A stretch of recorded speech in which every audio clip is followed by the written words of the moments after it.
Well, last semester at Allegheny, I took a course in political philosophy. It was actually an introductory level class in political philosophy. I'm a political science major, so I've clearly taken quite a few political science classes, but in general, I haven't taken that many political science classes that have gone outside of the institutions, like Congress, the courts, the presidency, right? Those are institutions. Or processes like elections, political parties, those kind of things, the more demographic type of issues. So I wanted to take a class with Professor Bruce Smith on the topic of political philosophies, and in the class we examined the political philosophy of Plato through the character of Socrates. We examined Aristotle. We examined the philosophy of John Locke and of Thomas Hobbes. And we concluded the year by talking a lot about Marx. And if anybody knows anything about me, I think Marx is quite brilliant. At least he has some points that are quite brilliant. Of course, there are issues I have with Marx, as anybody that's a free-thinking person probably does. But he's not somebody that you can dismiss just because part of his argument is very weak. Just because his conclusions about the utopian communist society that's going to occur, right, as these periods of history evolve, doesn't mean that Marx is somebody who has no value and has made no good points about human history. So I wanted to talk about Marx a bit, and I thought that doing so by a video feed might be a little bit more interesting than writing, an essay that nobody would ever read. Not that anybody's probably ever going to watch this video, but, so let me start off by talking a little bit about Marx. And I think it helps perhaps if you have a different, or if you know a lot about political philosophy already. But if you know anything about political philosophy, you know that Marx departs from the idea that humans have an inherent natural self, right? So Marx, for example, then criticizes John Locke by arguing that when we transform the world, we transform ourselves. Right? Marx is very big on the idea that when we transform the world around us, when the world around us is transformed, right, we as people are also transformed.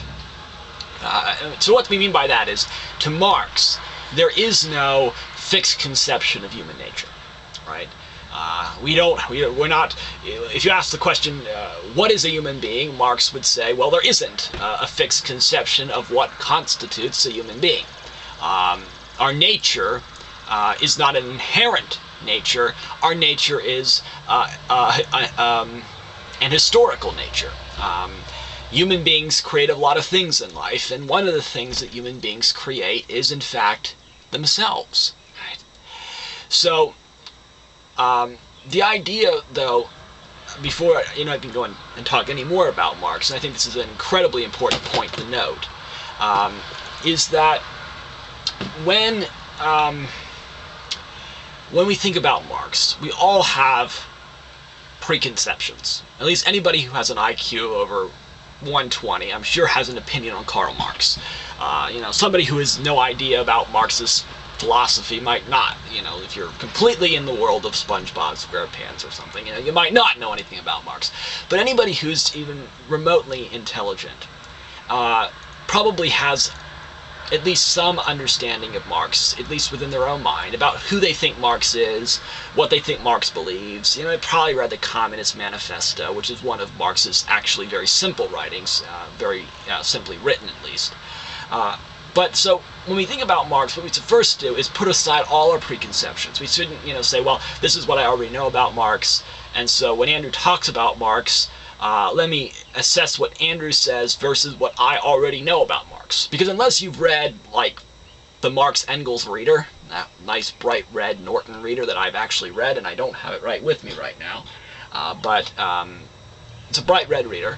It's called the Marx Engels reader. Unless you read basically that entire reader, and you read hundreds of pages of Marx's writings, you don't really know the real Marx. You don't know the whole picture.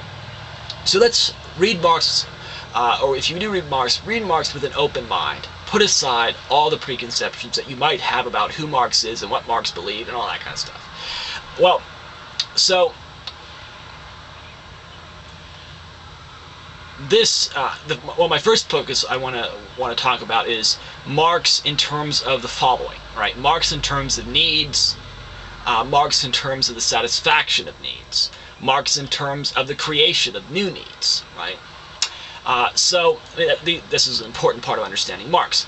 Well, so Marx would argue the following. Marx would say that at first, human beings,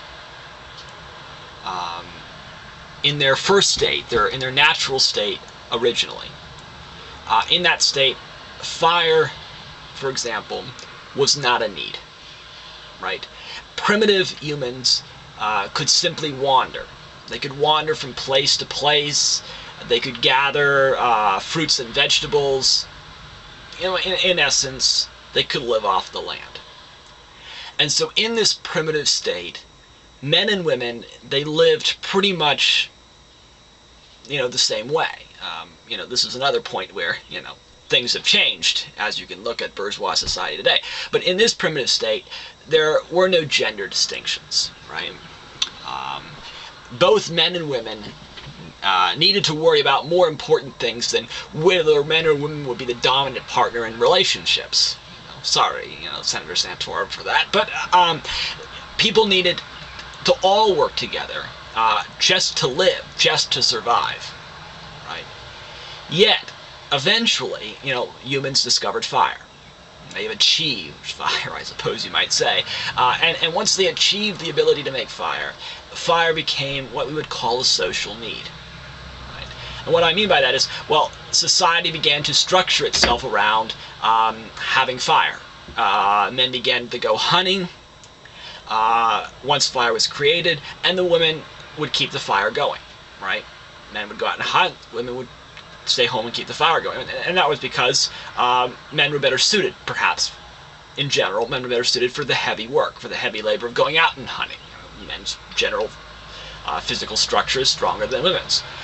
So in this case, you start to see some gender creations being evolved, right? They're being socially constructed, not necessarily inherent. But you start to get then this division of labor, right?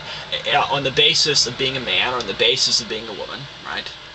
The men go out into the cruel, dangerous world and the women remain at home, right? In front of the fire or something like that.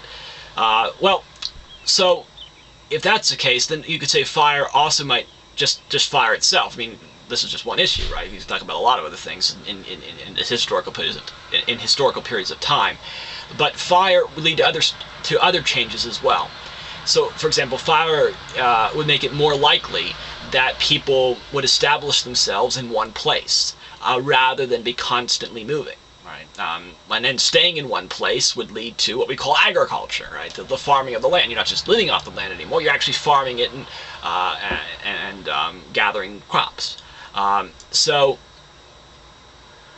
eventually, and when farming the land and using fire and all that kind of wonderful nice things, eventually, and probably by accident, some man at some point in time figured out how to extract ore from the earth and heat it, and by doing so to create bronze, which of course is a stronger substance than most wood. I think probably all would, but certainly most would. So, and later on in human history, after the discovery of bronze and humanity, who was probably at that time thanked the gods for the gift of bronze, later discovered iron, right? A metal that is stronger than bronze, and in that way they were able to plant more seeds more quickly. So we see that the agricultural planning became far more efficient as the iron tools versus the bronze tools, and then the iron tools were created. So I think what Marx would have us learn from that kind of construction is that the technological development, right, technological development leads to greater production, right? Key point, right? Technological development leads to greater production. Thus, Marx argues that as humans became more productive in the Bronze Age, they eventually, right, were faced with a question. Right? The question is like this question: what are we going to do with the surplus? Like, we have a surplus now. So, originally, let's say, and this is somewhat speculatory, I suppose, but we could really make an argument that primitive people would offer up their surpluses as sacrifices to the gods, right? God, thank you for giving us this tool, and thank you for helping us have a good crop. We give you thanks. Well, now here's the point of interest. This is what interests me about, society. And I don't think it's a society that's changed much in this respect, right? Powerful people taking advantage of others. But eventually it seems to me that what happened was the primitive people, and this is I think what Marx argues as well, if I remember correctly, the primitive people, they would select certain people, certain other people who claim to be particularly in tune with the gods, right? To interact with the gods as their actual job, right? Somebody goes up to the people and say, I know what God desires. God desires that I stay home from the fields and that I worship God all day long, right? Maybe somebody had a little bit more evolved brain and figured out how to get out of doing work by saying, hey, God, I know God. God knows me. We're really tight. Well, but anyway, I digressed way too much. Primitive clergymen, then, and I call them primitive clergymen, I suppose, out of contempt, but they would not need to labor anymore. Right? They're representing God. And not only that, but their descendants would probably take over the position of being in discourse with the gods. So, with greater productivity, human beings became liberated. Or at least certain human beings became liberated from necessity, the necessity of working, for example. So, as the example I gave, the clergyman and his family were exempt from having to go out in the fields and work. So, in a primitive manner, I would say this way, in a primitive manner that anticipates what was to come, a few people became masters and the rest became, well, shall I call them slaves? So, before I continue on with Marx's view of the state of nature, right? I want to make a point about how Marx differs from Locke, from John Locke, the English philosopher, in terms of the state of nature, right? Marx argues this. He argues that humans have never lived individualistically in the state of nature, right? Certainly not like for any extended period of time. Maybe one person for a little period of time lives individually in the state of nature, but, there's never been a society in which all people just live by themselves in a state of nature, right? That is almost the original premise. I mean, it really is kind of the original premise of Locke's second treatise, that we're all in this state of nature individually at first, and then we decide, we use our rational mind and say, well, guess what? To protect one another, to defend our property, we will join a civil society. Marx doesn't buy that argument, and I don't either, right? But anyway,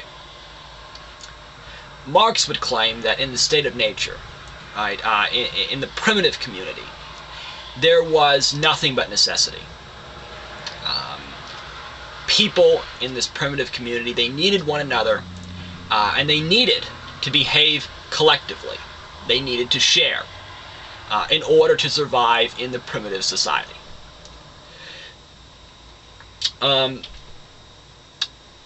Now, just as another little rabbit trail thought, I think, because I want to make this point as well, because it's one of the points I have written down here to talk about.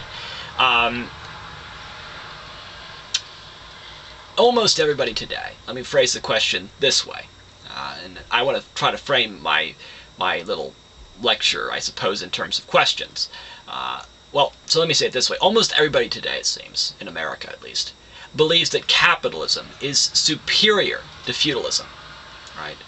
However, I argue at least, and I think this is actually quite true, that Marx would argue that feudalism, at least in certain ways, is superior to capitalism.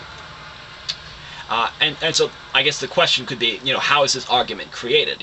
Why does Marx say something so horrible about capitalism, that in some ways feudalism is actually superior to capitalism? Well, let me say it this way. Think about feudalism. In feudalism, let's say the serfs are required to harvest the crops of their lord, right, before their own crops, right? Yes, it's a feudal manor system. Yet, on this manor or plantation of sorts, if let's imagine that the growing season fails, it's just a really bad year, there's a drought, something bad happens, whatever, the bugs get to you, I don't know, the crops fail, right? In this feudal system, the lord of the manor has an obligation to preserve the lives of his serfs. Since, again, the serfs are tied to the land, right? And you don't want to lose the serfs, right? So if the Lord lets these serfs starve to death, not that he probably doesn't care, he doesn't care about the serfs, but if he lets them starve to death, the Lord isn't going to have anybody left to harvest his crops unless he conquers the estate of a neighboring lord and obtains some of that neighboring lord's other serfs, right? But, that's too complicated and don't want to go into that, possible exceptions status. So, in general, in feudalism, it just seems that the master, the lord, so to speak, has some obligation to his slaves. In capitalism, the workers are required to work for someone who owns the means of production. And if they don't work for someone who owns the means of production, they're going to starve to death in many cases, especially in real capitalism. I don't mean like modified capitalism we have today, but in a real, Lochner era capitalism, you either work for someone who owns the means of production or you starve to death. And not only that, but the employer can eliminate a worker from his employ whenever he feels that the worker is not producing at a sufficiently high rate, or whenever the employer feels that he can make more money without this employee, or perhaps without this employee, and by hiring another employee. And I always think of, unfortunately, the play, Arthur Miller's brilliant play, Death of a Salesman, where I think it's Mr. Howard, fires Willie Loman from his job, doesn't even care about what happens to Willie Loman. It's like, he's too obsessed with his own life, his own business, his own children, his own, very elite status in life. That's Mr. Howard, the boss. That he just gets rid of... Willie Loman is like a squeegee or something. Just squeeze everything out you can get and then throw it away. It's old. That's how I view this capitalist idea. How I view capitalist society in some way. So, in capitalism, the master is completely indifferent, very honestly can be completely indifferent to the suffering of his slaves, right? And I meant workers, right? Slaves, workers, basically the same thing in capitalism. So, well, let me go then and talk a little bit about what human beings are once more, between Locke and Marx, right? So Locke and Marx both argue that humanity at its beginning is what we would call homo faber, right? H-O-M-O, then it's a different word, F-A-B-E-R, right? Homo faber. And what that means is basically we are the working men, right? We make things, we make ourselves, right? And we enjoy making things in life. We enjoy creating something with our hands. Which, I suppose, as far as it goes, Howard Roke is even somebody who is homophobe, even though he demands in Ayn Rand's novel that nobody dare tamper with what he makes. But not going into too much Ayn Rand right now. Marx insists that we make ourselves, and we make many things. So, what else did I want to say? And I want to make a couple other points. I'm very sporadic. Well, again, let me refresh then just what I've said before about Hobbes and Marx on human conflict. Right? Hobbes would see human conflict as resulting from scarcity. Marx would view Hobbes's argument as too simple, right? Too simplistic. And Marx would argue, and I think I would as well, that human conflict is the result of relative scarcity, right? Scarcity of one person in relationship to another. It's not. This isn't an absolute scarcity. This is a relative scarcity. Some people are just far more economically privileged than others. So, if I can refer back to the clergyman example that I gave just a few minutes earlier. A primitive clergyman, let's imagine this primitive clergyman, says that he and his fellow clergy, and I've kind of already said this, but I'll be the clergyman now, right? And I'll say, we are no longer going to work, right? And we're not going to work because the gods have blessed the people with an abundance of resources, right? Now, I'll be the clergyman, and again, I will say to the people, the gods desire them being the people, to allow us to spend all our time supposedly worshiping and interacting with the gods. The people then, right, they agree to allow the clergy to no longer work because they have a fear of displeasing the gods. Because remember now, these other people, right, the ones with maybe brains either a little bit more moral than someone else or a little bit less intelligent than someone else, they haven't heard the voices of the gods. So either they don't know whether the clergyman is telling them the truth or not, and therefore don't want to take the risk, or they just simply believe that the clergyman is in fact in league with God. Right? And so we see already how religion is used by very intelligent people to manipulate the masses, which seems in this case at least to definitely be occurring. Right? Being in touch with supposedly God lets you have a superior position in society. But like I said before, this is where the commencement of the ruling class or the ruling state originates. So, once we create some kind of surplus in society, which we've seen happen now because of the efficiency of the bronze and the iron tools, at least we can assume that's the reason, I suppose, some element in society will take the surplus. The element in society may take the surplus through means other than religious means, I suppose through ideological means or through forceful means. But the key is that once a ruling class gains power, the ruling class desires to preserve its position. Right? In other words, the ruling class wants to remain the ruling class by keeping things the same.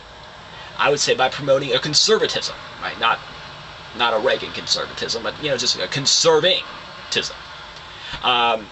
So my question could be this: if a ruling class wants to preserve its position, if it wants to remain the ruling class, and it's willing to do so by keeping things the same, well, under that situation, what does Marx think is necessary for that society to change, right?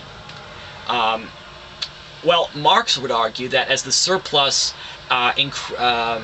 increases, and as the contradictions, right, or we could say the contradictions of who has and who hasn't within the society becomes more and more profound and more noticeable, that a revolutionary situation is, is the probability of a revolutionary situation continues to increase and increase and increase, greater and greater probability, right?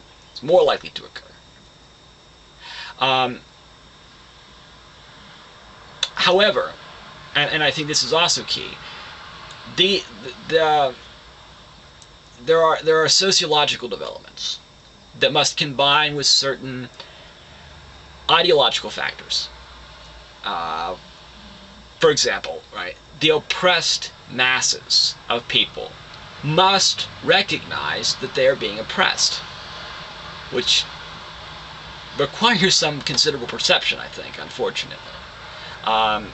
So to a Marx or an Engels, there is an exploitation of the masses.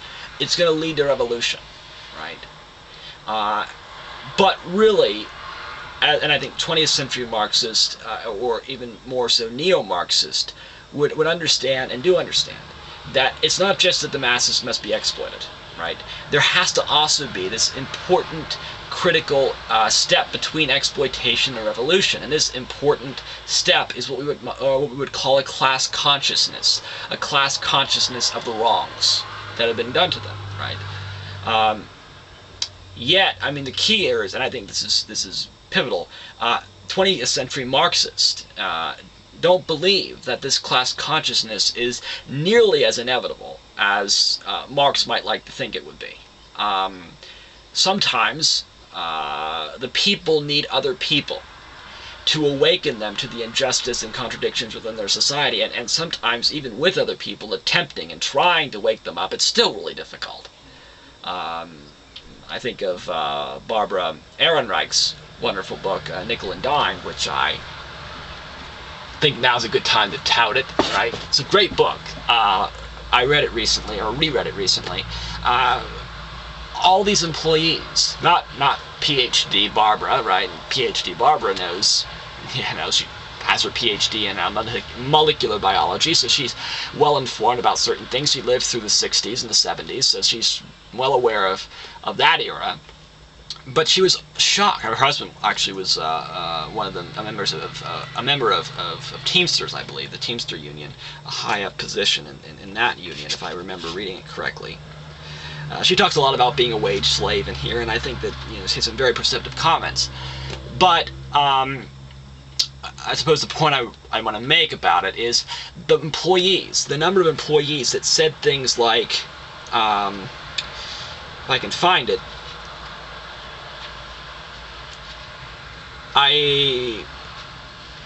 well, let me just paraphrase it because I don't think I can find it in here quickly. That, yeah, the rich are making a lot of money, but we're going to make a lot of money too. Someday we'll work really hard and we'll become like the rich ourselves, right? The rich are wealthy because they're just so intellectually gifted. Yeah, right. And relative to the rest of us, of course, we're the stupid people. And not only are they so intellectually gifted, but they're so hardworking. So they deserve $25 million a year in income, right?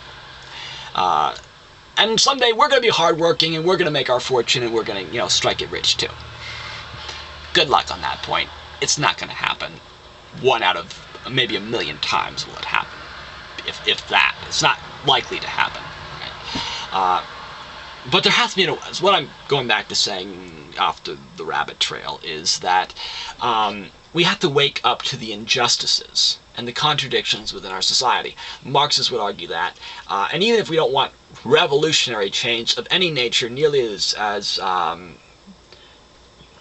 powerful as Marx desires, even if we simply have a syndicate system, right, where simply the workers own the company, even that requires the workers to understand that their labor, the results of their labor, shouldn't go to the shareholders, which is what happens today, as well as the corporate management who sits in their office all day and, performs tasks that I'm sure people who are making $15 an hour with the company, or even $10 an hour with the company, could perform equally well. Personally, I don't think there's anything specifically difficult about being management in a company, except maybe finding out how many vacations you want to take every year and to what places. Think about the BP executive who was on vacation during the BP oil spill and wouldn't even go back to the company, wouldn't even cut short his vacation. But anyway, so the difficulty, well, what the political elites do, all right, in any era of history, to keep things the same, right? They keep things the same as the societal, or as the society industrially and technologically progresses. They engage in a fettering of the people, which is essentially a handicapping of the people. Although fetters is what you put on your wrist, right? Your chains. So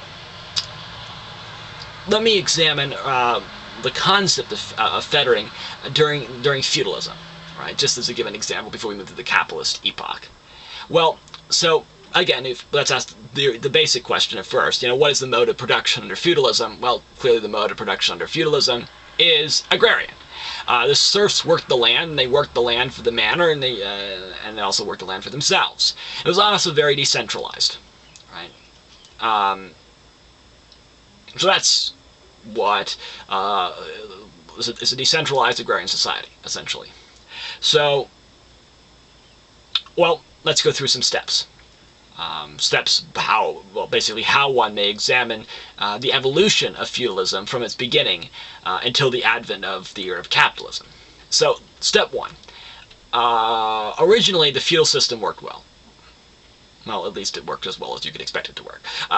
Transportation was difficult, but people felt it was the best system possible in the given context. At least most people did. Yet, well, for step two, a few cities, for example, were begun near rivers, right? Cities with people who were not serfs. And in these cities were people who began to mass-produce items. Let's say a recent creation, and recall, that the human mind had only recently learned to create such kind of items in mass qualities, or quantities, I suppose is the right word. So some of these items became in the psyches of the people. All right, these new items that were created recently, they became in the psyches of the people what we would call new needs. So to word that differently, let me say it this way. The industrial development created new needs that before did not exist because people did not realize inside their minds that these items could exist. It's an ignorance is bliss kind of situation. If you don't know that there's some item that you can have in the world, then you're not going to long for that item most likely. Nobody longed for a washer for their clothing, or at least very few people did, before they knew that a washer for their clothing was possible. Now, try getting some person to go outside and hand wash their clothing, and you're going to see a lot of rebellion and revolution, I think, with, bare knuckles and, the trying to clean clothing by rubbing them together, and, your hands are going to be, really sore at the end, probably blisters and all that kind of stuff. So there'd be a revolution if we got rid of washing machines today. So people began to purchase these items. They began to believe that they needed these items. So the bourgeoisie, those who are the creators of these new products, these are new items that the people felt they need, became wealthier in this society as capitalism grew. Right?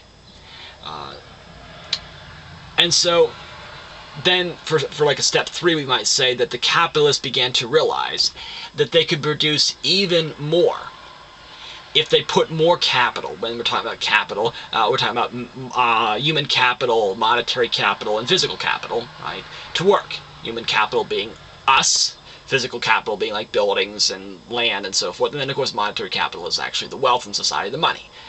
So the capitalists might go to the peasants. Let's imagine the capitalists go to the peasants, and they say to the peasants, "If you can breed more sheep, I will purchase the wool for you from you for a fair price."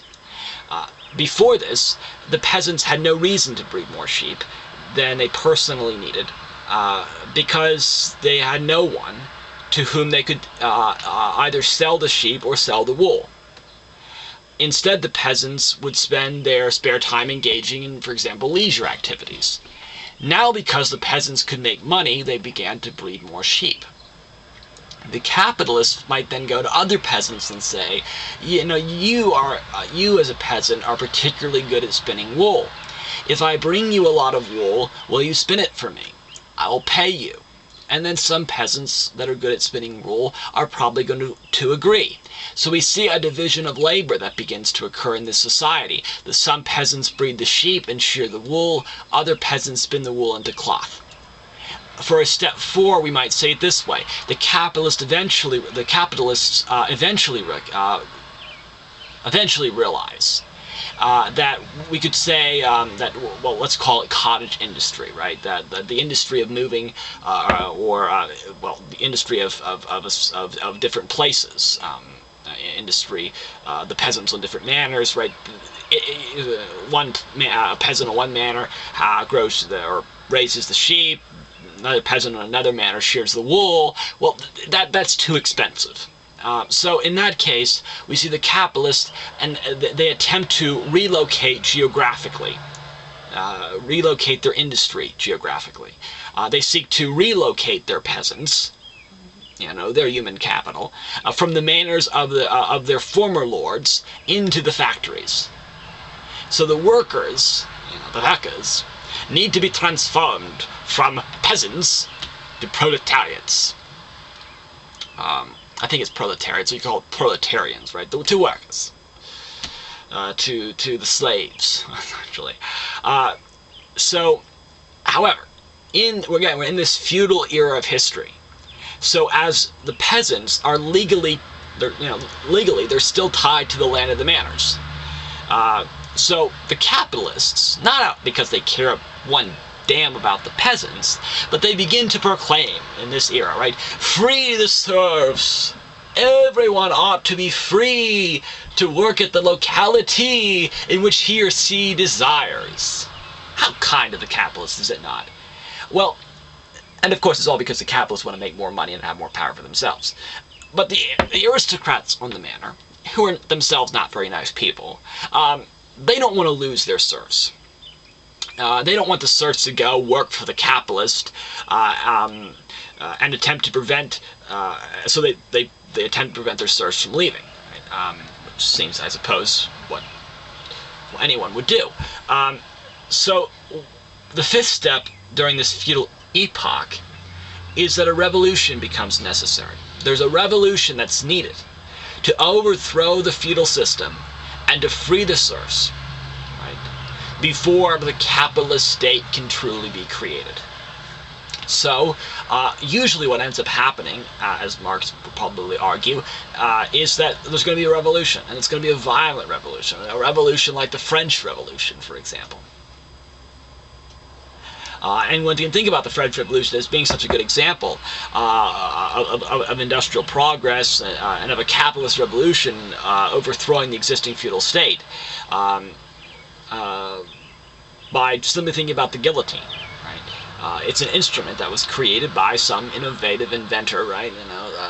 Some capitalist, to murder aristocrats and supporters of aristocrats, and then, of course, people that they thought were perhaps supporters of the aristocrats, even though they probably weren't. But anyway, the guillotine was created because it was effective. It killed quickly. It was efficient. Many people could be killed, right? It takes a long time to crucify a lot of people, so guillotining them is a lot simpler. Although one wonders whether Sidney Carton would have agreed to die for Charles Darnay in Charles Dickens' The Tale of Two Cities if it would have been crucifixion rather than a relatively quick death like the guillotine. I mean, you can imagine a lot more people being Sidney Carton and saying, it is a far better thing I do than I've ever done, it's a far better rest I go to than I've ever known, when the pain is going to be like for a millisecond before he's dead. But anyway, we see that the French Revolution used the efficiency of capitalism, and is, of course, also one example in which capitalism violently overthrew the aristocracy. So, based on this feudal example, one can ask this question. a very pivotal question to ask, by the way, a very important question to ask. And the question is this: what do Marxists believe will eventually happen to the capitalist system? And my response would be this: eventually, as society changes, as society evolves, the capitalist principles will stand in the way of socialist principles, just like the feudal principles once stood in the way of capitalist principles. So eventually, capitalism, like feudalism, will fetter human progress. To Marx and to Marxists, private property is the fetter of the capitalist society, just as serfdom was the fetter of feudalism. So eventually, as the population increases in our capitalist society, private property to Marxists, and I'd say even neo-Marxists and many liberals today, will become so expensive that that the following things will be true. Let's try to list them. Firstly, a new aristocracy will essentially be created. An aristocracy that consists of those few people who own considerable property, while the rest of the population, once again, just as under feudalism, functions as serfs. Different kinds of serfs, but still serfs. Wage slaves.